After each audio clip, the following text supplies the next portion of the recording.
First of all, we'll start with the game on Saturday and just the reaction to that. What did you make of the performance and where do you think it came from, especially the first 45 minutes? Yeah, came out of the blocks a little slow, and we know you go to Easter Road, it's a crowd that can get really lively, and it's a good team. I mean, they've picked up in form since the beginning of the season. They've been really strong, I think, especially the past couple months. And we knew it was going to be a difficult game, and obviously we got off to a horrible start, giving up a pretty soft goal. But no, credit to them. They gave us a difficult match. It was a frustrating one to concede a second one as well just before halftime. Gave us quite a lot of work to do in the second half, and I thought we had a much better performance in the second half. But again, when you leave yourself that much to do away from home, it can be really difficult. So no, fair play to them. Got the result. We're just going to move on from it. It's one of those ones, those kind of games unfortunately can happen, but we've been pretty strong this year about limiting those. And if we start off with a bad spell, we normally can nip it in the bud pretty quick, but that one got a little out of hand for us. We let it kind of drift through the entire first half. So that's a frustrating thing, but we've learned from it and we're ready to move on. And again, we're lucky we got another midweek game, so no real time to dwell on it. Yeah, is that the key also, that when the club have had the very few setbacks this season, but when they have come, you've managed to almost just ignore it and go again? Mm-hmm. I think that's a sign of a team that's competing for titles. You need to have that. You need to have a short memory. Because again, if you dwell on things too long here, the games just come so thick and fast that you can really kind of spiral out of control a little bit if you get yourself caught up in that. So we do a really good job of that. The manager is very good at keeping us in line and making sure that the messaging's right to the players in terms of, okay, what we need to focus on, what we need to refocus on, and also knowing when something was going wrong. There's a reason why we lost that match. Okay, what can we dissect from that game? What do we need to get better? But at the same time, not treating it like it's the end of the world.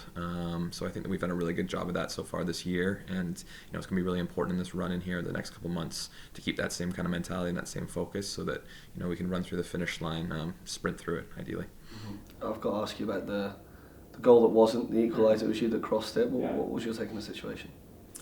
No, I thought I got there in time. It felt like one of those ones that I knew was going to be close, but at the same time, I'm often putting crosses in from that exact area when I'm reaching, and that one to me felt like it was in. Obviously, the linesman thought it was in as well. Our whole fan base thought it was in. Everyone thought it was in. So, yeah, we're just going to wait and hear what the exact explanation was on why it was then overturned. But yeah, that's gone now. At the end of the day, it's unfortunate. I would have loved it to count because there's still time on the clock to maybe get something. But at the same time, even when we didn't score, when they took it back, there was still 15 minutes or so for us to go and find an equalizer, and we didn't manage to do it. So, game's done. Nothing can be changed now. So just kind of moving on, and yeah, focus on Aberdeen now. Just finally on that, did you watch it back? Did you watch the highlights back? Mm-hmm. The angle, you don't see it from anywhere about the 18 yards away. Was that surprising? That they then overturned it.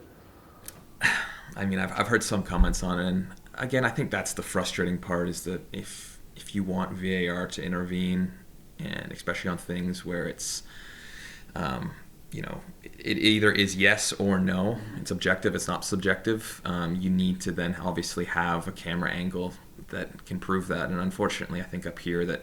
I'm not sure if it's just the budget, what it is with the VAR, but we obviously just don't have enough camera angles to really have 100% certainty on decisions. And if that's the case, then you really should stick with what the officials have made the decision on the field with. And I think that's something I don't even think that's really something that's going to be argued. I think that's something that everyone can kind of agree on. So at the end of the day is that, yeah, if the money's there to have the goal line technology and the cameras and all the different angles, then that would be unbelievable, because you would make sure that you get all those calls 100% correct. But at the same time, if it's not there for whatever reason, then we also got to trust that the people, the refs are of the standard to be able to do their job and trust that they're doing their job correctly. So yeah, that's kind of my viewpoint on it. What are you expecting from Aberdeen? They're sort of getting back on track after a sticky period. Mm-hmm. No, another team similar to Hibs in that way that have picked up some form here. And again, a really talented squad. There's a reason why they started off the season so well.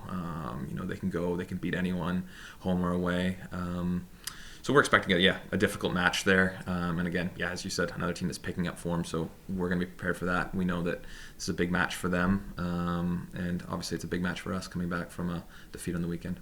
Obviously it's been quite an emotional period in terms of the highs and lows of Munich and then losing to Hibs at the weekend. How important is it just to refocus and get going again starting tomorrow? It's super important. It's what we touched on. It's good in a way that there's so many matches that it's so just focus on to the next one day after day. There's no real time to dwell on things, and it gives us an opportunity to get right back out there and right our wrongs to a degree. So no, there's an excitement there from the group that we get another chance to go out there, and this is a big week for us. Obviously, 3 matches.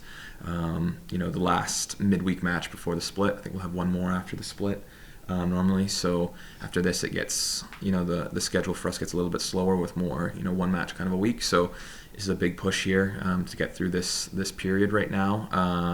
We've got the squad for it, and hopefully Celtic Park on a midweek evening game. Normally those are pretty good, so we're expecting a big turnout from the crowd and hopefully a big turnout from us as well.